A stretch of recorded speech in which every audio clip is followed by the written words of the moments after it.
आपको मेरी आवाज आ रही है? Yes sir. जी सर, आ रही है। ठीक है, यस सर आ रही जी सर, आ रही है आवाज सर। ठीक है जी, थैंक यू। अभी यस अब सर, आ रही है। अपनी क्लास स्टार्ट कर देते हैं। Yes sir. कल हमारी क्लास मिस हुई थी, लेकिन उससे पहले जो हमने पढ़ा था उसमें से हमने कुछ एरर, जो हमने टॉपिक स्टार्ट किया था वो था अबाउट एरर एंड अनसर्टेनिटी के बारे में। ठीक है, एरर एंड अनसर्टेनिटी के बारे में था। और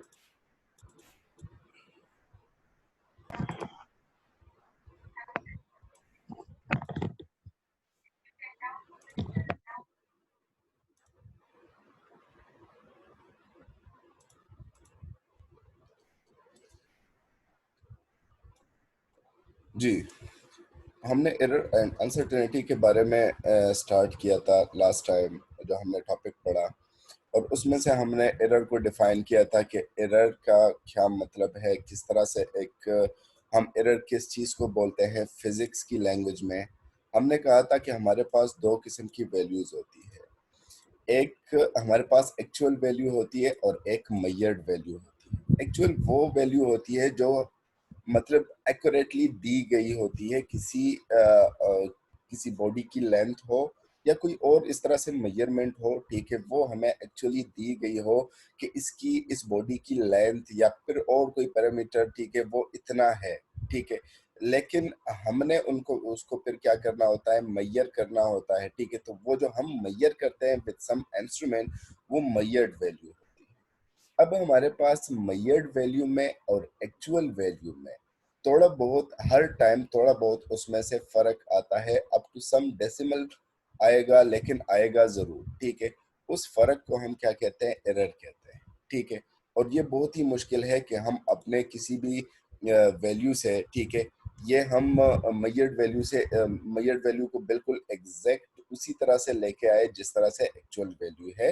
ठीक है, क्योंकि उसमें से बहुत सारे केसेस कॉजेज आ जाते हैं उस एरर को प्रोड्यूस करने के लिए। ठीक है, उसमें से जो तीन हमने पढ़े थे वो हमारे पास, पहला जो था negligence or inexperience of a person, faulty apparatus, inappropriate method or technique. ठीक है, ये हमारे पास सारे क्या थे, ये हमारे पास कॉजेज थे जिसको हमने लास्ट टाइम पढ़ा था। ठीक है, फिर हमारे पास आए थे टाइप्स ऑफ एरर। ठीक है, कि हमारे पास तीन टाइप्स के हमारे पास एरर आते हैं। ठीक है, पहला पर्सनल एरर, जो किसी बंदे की इग्नोरेंस की वजह से या फिर उसकी मेंटल हेल्थ की वजह से, ठीक है, वो हमारे पास कोई एरर आ जाए, ठीक है, या मिस अंडरस्टैंडिंग की वजह से कोई एरर आ जाए, उसको हम क्या कहते हैं, पर्सनल एरर कहते हैं। दूसरा हमारे पास होता है सिस्टमेटिक एरर। ठीक है, सिस्टमेटिक एरर हमारा क्या होता है कि वो किसी इंस्ट्रूमेंट की वजह से आ जाए। तीसरा होता है रैंडम एरर, जो हमारे पास रैंडमली आ रहा होता है, कभी ज्यादा कभी कम, मतलब आसपास की वैल्यू, एक्चुअल वैल्यू की आसपास की वैल्यू आती है, लेकिन एग्जैक्ट सेम वैल्यू हर टाइम नहीं आती। और हमें इस रैंडम एरर की कॉज का नहीं पता होता। जिस तरह की पर्सनल एरर तो उस एक्सपेरिमेंटर की वजह से है, सिस्टमेटिक एरर तो उस फॉल्टी अपरेटस की वजह से है। ठीक है, लेकिन इसका हमें नहीं पता होता। ठीक है, कि ये किस वजह से आता है। ठीक है, तो इसलिए हम इसको, और ये रैंडमली आ रहा होता है, कोई फिक्स वैल्यू नहीं होती। ये हमेशा, इन दोनों की वैल्यू हमेशा फिक्स रहेगी, लेकिन इसकी वैल्यू फिक्स नहीं रहती। ठीक है, तो इसीलिए हम इसको क्या करते हैं, अलग कैटेगरी में रखते हैं और इसको हम रैंडम एरर कहते हैं। ठीक है, जिस तरह यहाँ पर मैंने इसको फिर डिफाइन किया था एक एक करके। अब हमारा जो नया टॉपिक है, ठीक है, वो है अनसर्टेनिटी का, कि अनसर्टेनिटी हमारे पास क्या होती है। अनसर्टेनिटी कोई अलग चीज नहीं है। ठीक है, कोई अलग चीज नहीं है। हमारे पास जो अनसर्टेनिटी है, ठीक है, ये भी हमारे पास एक किस्म का एरर है। ठीक है, लेकिन एक खास किस्म का एरर होगा, एक खास टाइप का एरर होगा। जिस तरह के हमने यहाँ पर डिफाइन किया है, the types of error which arises which arises due to, पहला reason, natural imperfection of an experimenter.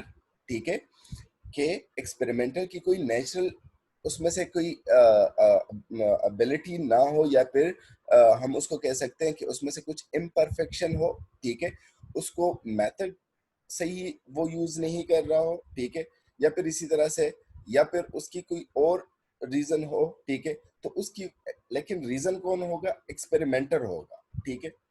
और साथ में लिमिटेशन ऑफ द अपरेटस, या फिर लिमिटेशन है, ठीक है, कि एक इंस्ट्रूमेंट है, लेट सपोज मेरे पास एक मेजरिंग टेप है, वो सबसे छोटा नंबर जो है वो कितना कैलकुलेट कर सकता है?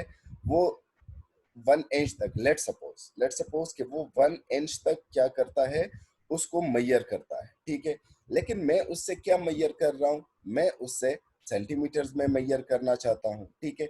अब अगर मैं मेरे अपने जहन के मुताबिक अगर कोई जो चीज मैं मैयर कर रहा हूँ, अगर उसकी वैल्यू 1 इंच और 2 इंच की दरमियान दरमियान में आए, मैं उसको क्या कर लूं, ठीक है, मुझे लगे कि वो उसके दरमियान में आ रही है, तो मैं क्या कर लेता हूँ? मैं उसको 1.5 ले लेता हूँ। थोड़ा सा हाफ से इस तरफ हो तो 1.6, थोड़ा और इधर हो 1.7, एग्जैक्ट वैल्यू नहीं है, ठीक है। अब ये जो अपरेटस है, ठीक है, ये तो 1 इंच तक कर रहा था, लेकिन मैं इससे क्या करवा रहा हूँ? मैं इसमें से वो वैल्यूज भी ऐड कर रहा हूँ जो कि ये करने 1 इंच तक तो इसकी वैल्यू सही है, ठीक है, वो तो बिल्कुल परफेक्ट है, क्योंकि वहां तक तो ये मैयर कर सकता है, ठीक है।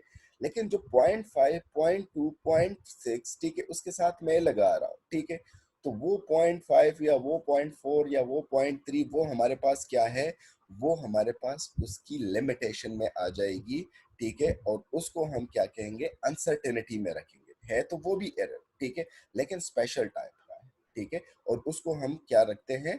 अनसर्टेनिटी कहते हैं।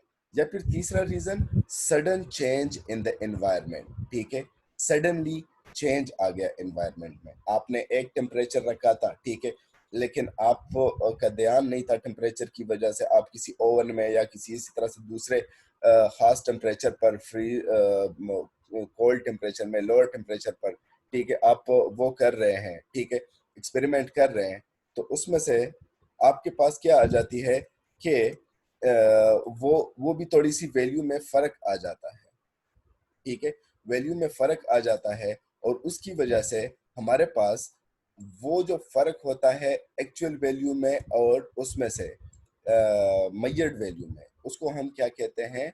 उसको हम कहते हैं कि ये हमारे पास क्या आ रहा है? एरर आ रहा है, ठीक है। कुछ समझ आइए?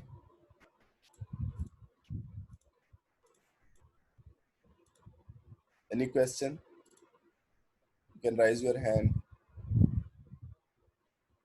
अभी तक जो आज हमने पढ़ा, ठीक है, उसमें से अगर कोई भी पॉइंट हो तो अभी आप हैंड राइज कर सकते हैं।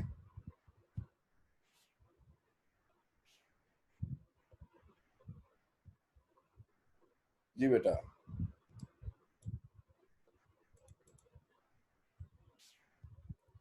हसन जमील।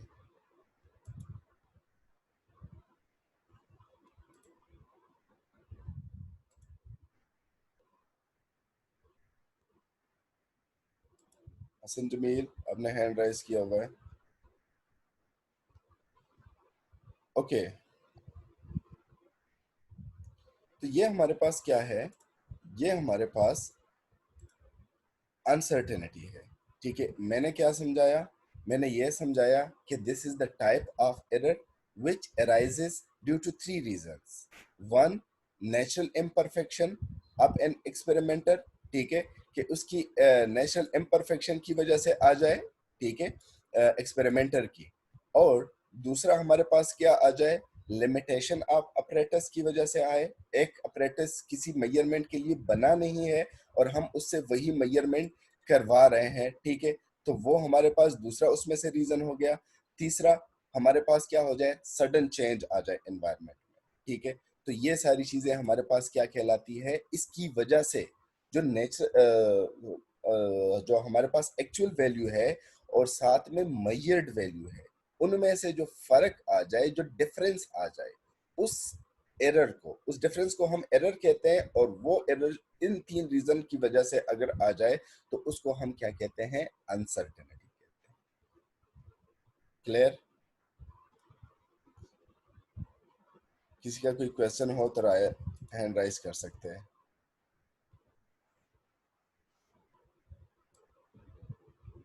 ठीक है जी। अभी जो हमने ये 3 किस्म के वो पढ़े, एरर पढ़े स्टार्ट में, ठीक है। परसों हमने पढ़े थे personal error, systematic error, sorry, और रैंडम एरर, ठीक है। अब इनको हम वो किस तरह से कर सकते हैं? खत्म तो हम नहीं कर सकते, क्योंकि वो तो हमने स्टार्ट में ही बताया था कि हम इसको वो कर सकते हैं।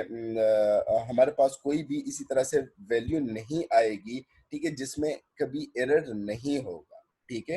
एरर नहीं होगा, इस तरह से कभी भी नहीं हो सकता है।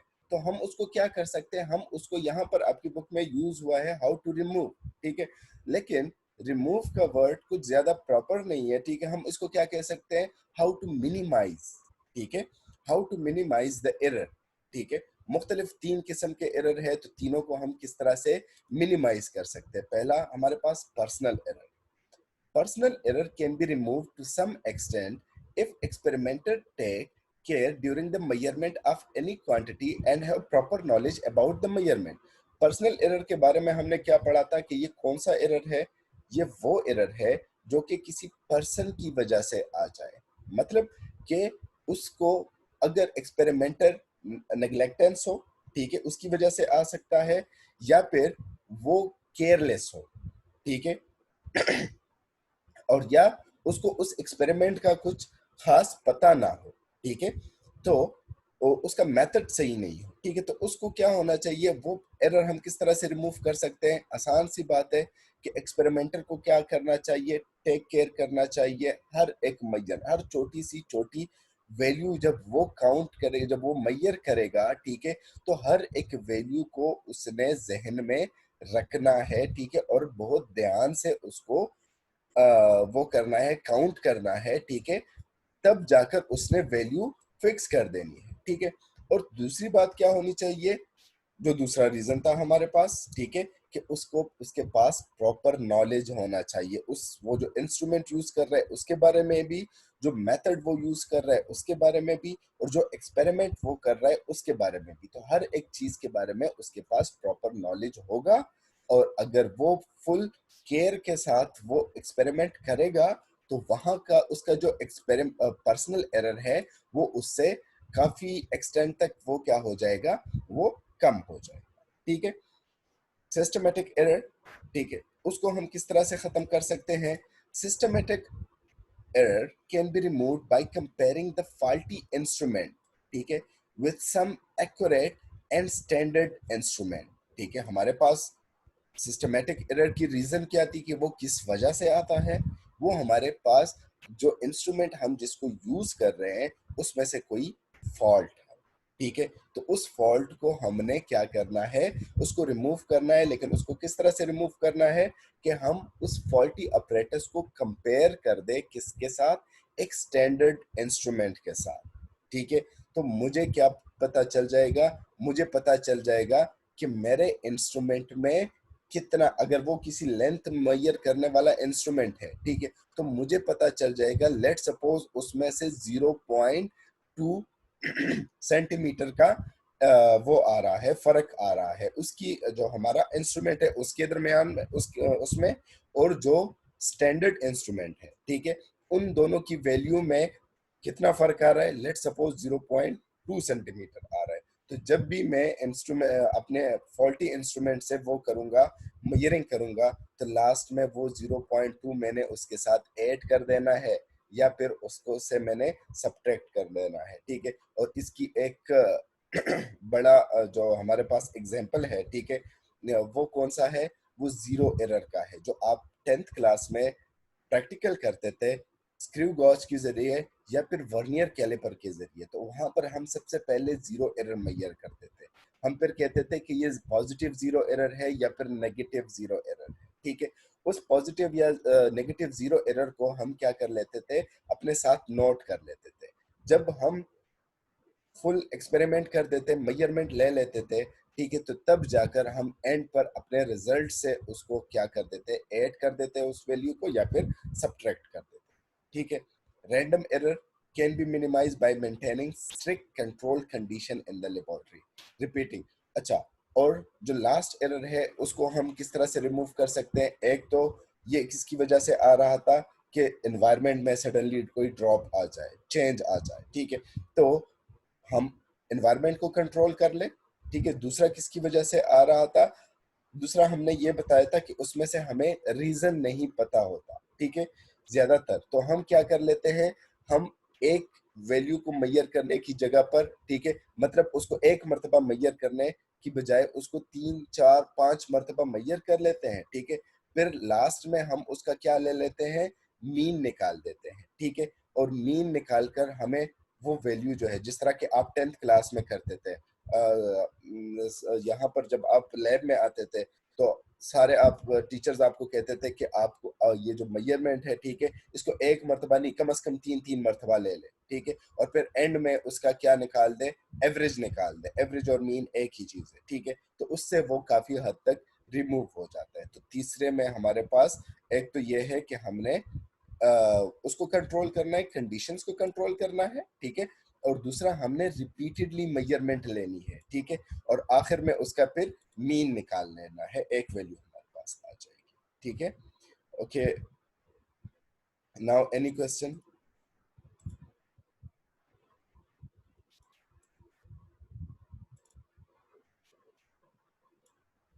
किसी का कोई क्वेश्चन हो तो अभी पूछ सकते हैं।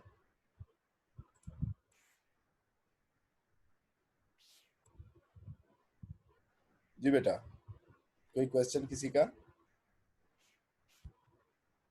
जी हाद अली तरार, आर यू हियर?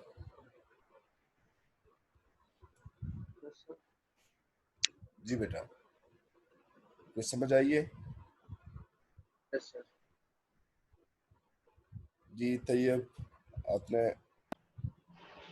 सर ये पर्सनल एरर समझाएं सर दोबारा, ठीक है समझ जी, नहीं आया। ठीक है जी। और किसी का कोई क्वेश्चन?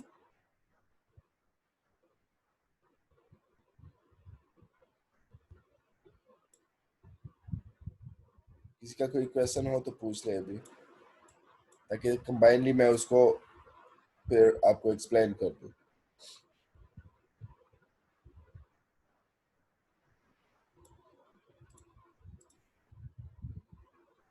हसन जमील, आप हैंड राइज कर लिया करें, चैट की तरफ इतना वो मुश्किल हो जाता है। अच्छा, आपको अनसर्टेनिटी समझ नहीं आई? हसन जमील, ठीक है जी। फिर भी कोई किसी का कोई क्वेश्चन हो, ठीक है, तो वो इसी तरह से हैंड राइज कर लिया करे, मैं उनको यहाँ से अनम्यूट कर लिया करूँगा, ठीक है। फिर वो वहाँ से जो क्वेश्चन हो वो पूछ ले। जी हसन जमील, आपको मैंने अनम्यूट कर लिया, आप अपना माइक जो है अनम्यूट कर लें, अभी आप बोल रहे हैं। जी बेटा,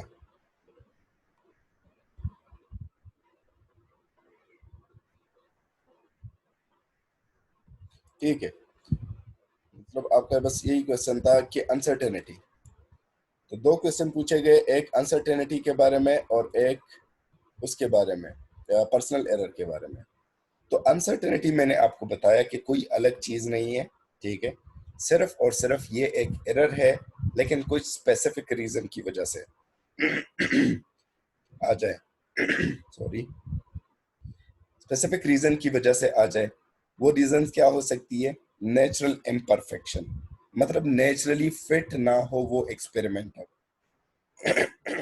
नेचुरली फिट होने में उसमें से उसके मुख्तलिफ रीजन आ सकते हैं, ठीक है।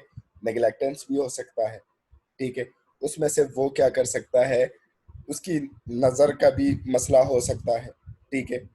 जो छोटी वैल्यू है, ठीक है, अगर वो मेजरिंग टेप यूज कर रहा है तो वो उसको सही से नजर नहीं आ रहा, 5 की जगह पर वो क्या लगा रहा है, 5 की लाइन की जगह पर वो उसको 6 नजर आ रहा है, ठीक है।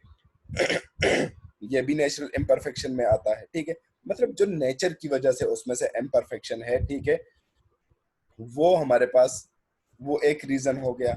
अगर इसकी वजह से कोई एरर आ जाए तो उस एरर को हम क्या कहेंगे, अनसर्टेनिटी में काउंट करते हैं, ठीक है, मतलब उसका सिर्फ हम नाम चेंज कर देते हैं, अनसर्टेनिटी कहते हैं।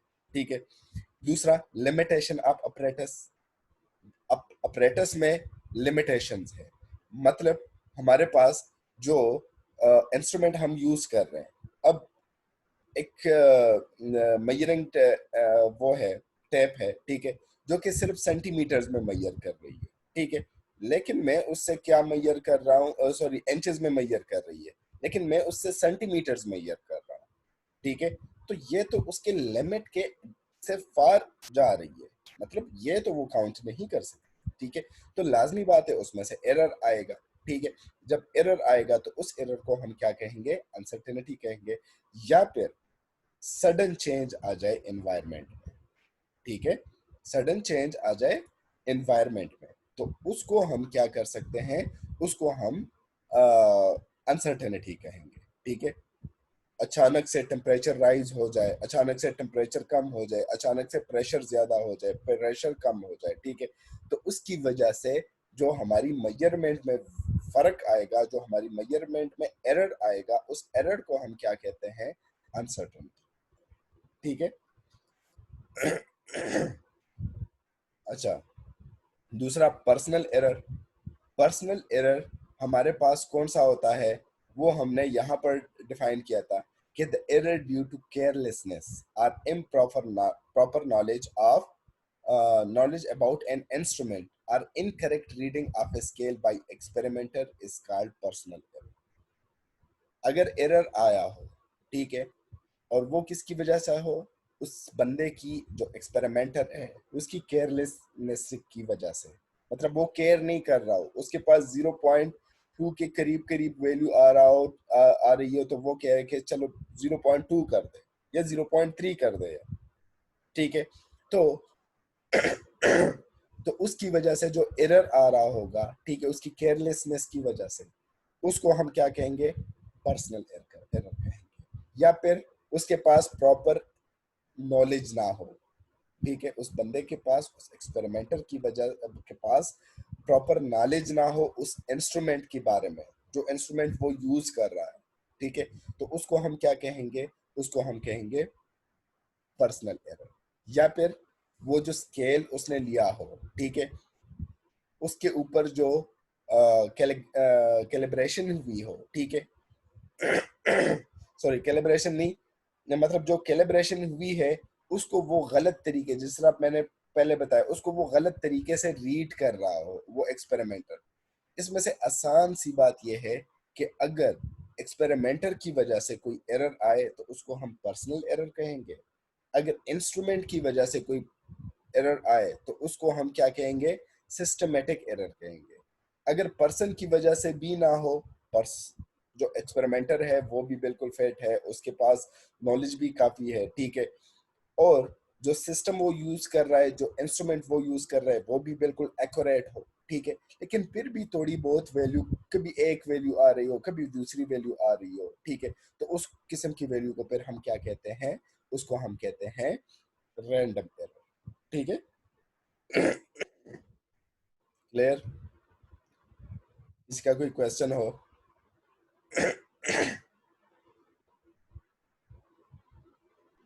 हैंड राइज कर सकते हैं जी, हंजला।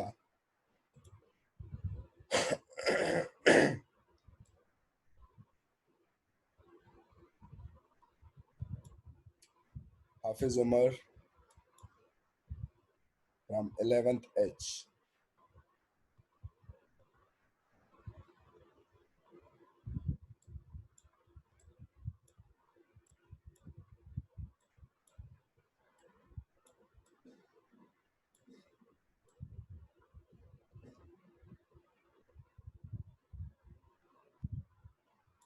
एनी क्वेश्चन बेटा?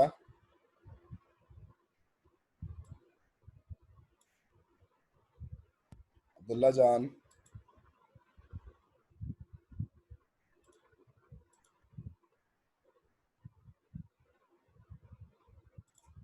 जी उमर खयाम।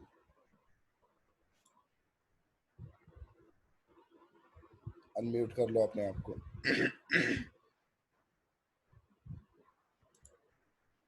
उमर खयाम।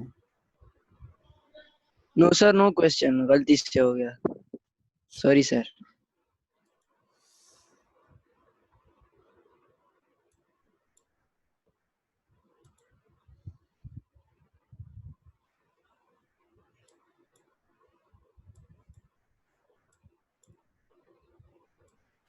जी, तो ये हमारे पास वो एरर थे जो जिसकी टाइप्स हमने पढ़ी है। अभी इसके बाद जो टॉपिक है, ठीक है, वो है राउंडिंग ऑफ नंबर्स का। ठीक है, कि हम नंबर्स को किस तरह से, आपने मैथ्स में पढ़ा होगा, ठीक है, कि हम नंबर्स को राउंड ऑफ कर देते हैं। उसके लिए यहाँ पर ये थोड़ा सा कॉम्प्लिकेटेड हो जाता है इस तरह से ऑनलाइन में। ठीक है, तो उसके लिए हमने क्या करना है, पहले एक वीडियो देखनी है। ठीक है, एक वीडियो देखनी है और उस वीडियो में हमारे पास उसको एक्सप्लेन किया हुआ है। ठीक है, उसके बाद मैं वो आपको एक्सप्लेन करूंगा। ठीक है, लेकिन पहले आपने क्या करना है, उस वीडियो को देखना है और आपने वहां से, अभी आपको एक स्क्रीन नजर आ रही है यूट्यूब की। जी, स्क्रीन नजर आ रही है बेटा? Yes sir. Yes sir. ठीक है, अभी मैं इसकी सर आवाज, आ रही है। ठीक है, सर आ ठीक रही है है बेटा, सर। ठीक है बेटा, ठीक है। अच्छा, अभी मैं इसकी क्या, आप आवाज चेक करूंगा, ठीक है, क्योंकि फर्स्ट टाइम इसको ट्राई कर रहे हैं, इस तरह से आवाज आती है या नहीं आती। ठीक है, तो अगर नहीं आ रही हो आवाज तो मुझे बता दें।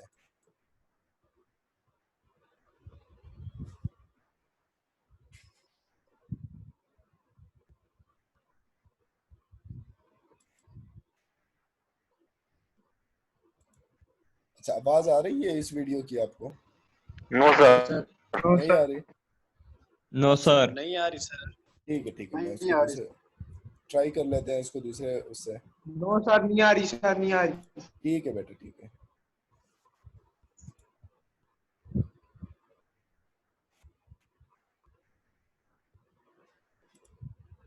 अच्छा, इसको इसके साथ साथ मैं आपको बताता जाऊंगा कि ये क्या कर रहा है। ठीक है,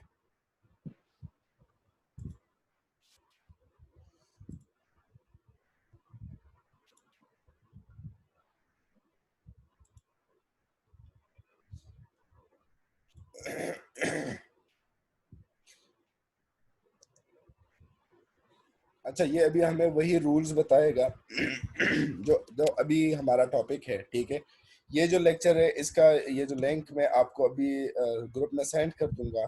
हर एक बंदे ने इसको देखना है। ठीक है, और इसको समझना है, क्योंकि इसमें से ये जो है, ठीक है, बोर्ड पर ही समझा रहा है, ठीक है, स्क्रीन पर समझा रहा है। ठीक है, तो वो उससे बहुत आसानी से आपको समझ आ जाएगी। फिर जब उसके बाद कल मैं आपको यही टॉपिक दोबारा पढ़ाऊंगा, ठीक है, तो आपको, अगर आपने वीडियो देखी हो, तो बहुत आसानी से समझ आ जाएगी। ठीक है,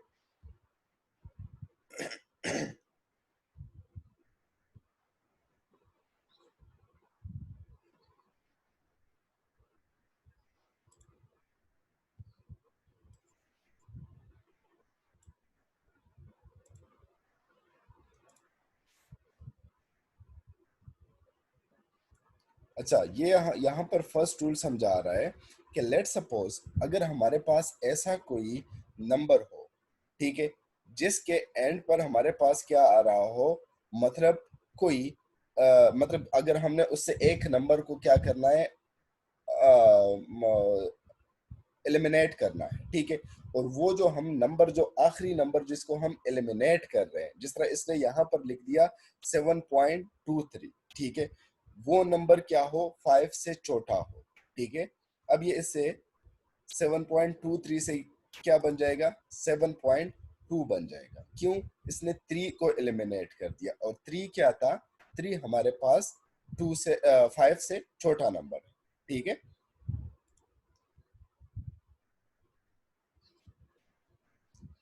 तो ये पहला रूल है कि अगर आपके पास कभी भी आप एक नंबर को एलिमिनेट कर रहे हैं, जो आखिरी नंबर जो आप खत्म कर रहे हैं, ठीक है, वो नंबर अगर 5 से छोटा है, ठीक है, तो आप उस नंबर को जस्ट एलिमिनेट कर दें।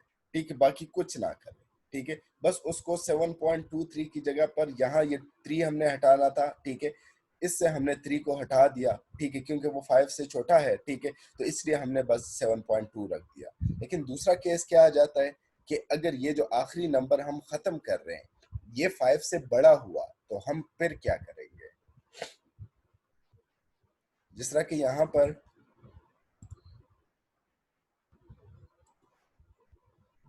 यहाँ पर पहले क्या था 7.23, हम 3 को हटा रहे थे, ठीक है, लास्ट एलिमिनेटेड नंबर हमारा क्या था? 3 था, ठीक है, जो कि 5 से छोटा था, ठीक है, तो इसलिए हमारे पास ये क्या है, ये क्या बन जाएगा? 7.2 बन जाएगा, ठीक है। लेकिन अगर मैं 7 को हटा रहा हूँ, 7 क्या है? 5 से बड़ा नंबर है, ठीक है, तो अब ये 7.2 की जगह पर मैं यहाँ पर क्या लिखूंगा? 2 के साथ मैं 1 ऐड कर लूंगा, ये क्या बन जाएगा? 7.3 बन जाएगा, 7.3, ठीक है, तो ये 7.3 बन जाएगा, ठीक है। ये 2 रूल्स हो गए।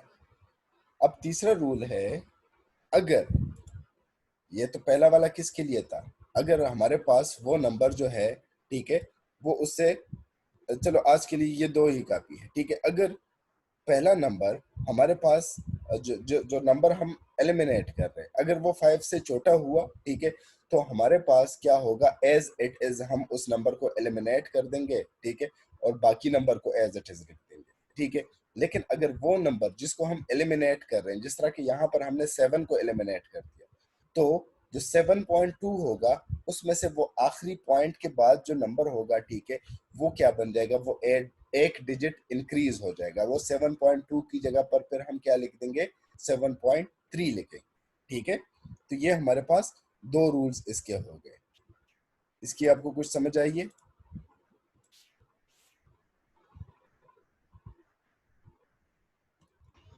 Yes sir. रिपीट कर दें एक बार। ठीक है जी, मैं रिपीट कर देता हूँ। असल में ये वीडियो जो है, ठीक है, ये मैं आपको सेंड कर दूंगा। ये जो आज का लेक्चर है, ठीक है, और कल का लेक्चर है, ठीक है, ये दोनों इसी वीडियो में इंक्लूडेड है, ठीक है। आज ये जो सिग्निफिकेंट फिगर है, ठीक है, यहाँ से इसने स्टार्ट किया है कि इसने इसके रूल्स क्या है राउंडिंग ऑफ, ठीक है। तो ये हम कल प्रॉपर उससे एक्सप्लेन करेंगे।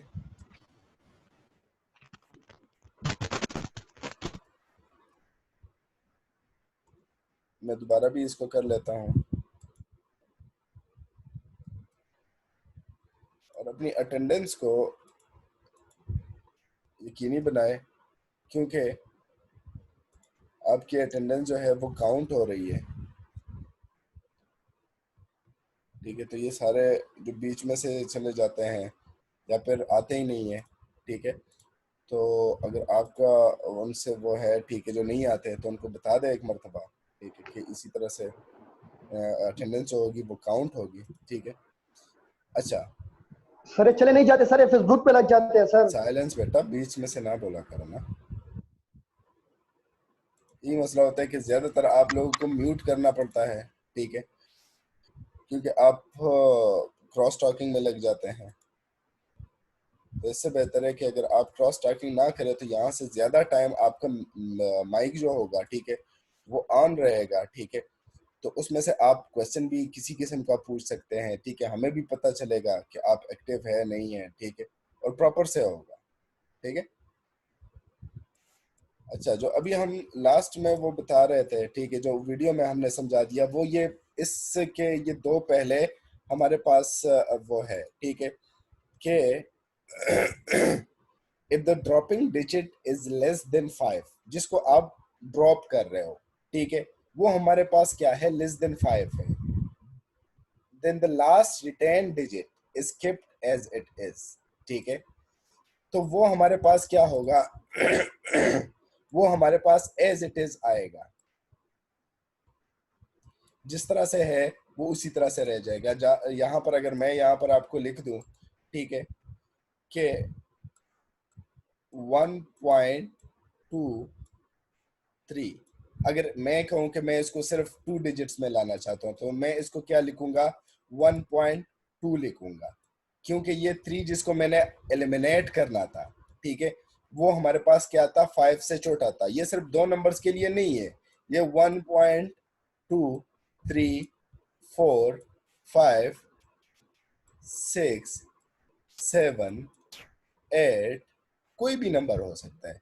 अगर मैंने इन सारों को एलिमिनेट करना है तो मैंने देखना किसकी तरफ है, ये जो आखिरी नंबर है इसकी तरफ देखना है। अगर ये 5 से छोटा हुआ, ठीक है, अगर ये 5 से छोटा हुआ तो मैं इसको, ठीक है, इसको बिल्कुल चेंज किए बगैर एज इट इज लिख दूंगा। ठीक है, अगर मेरे पास ये क्या हुआ 1.287,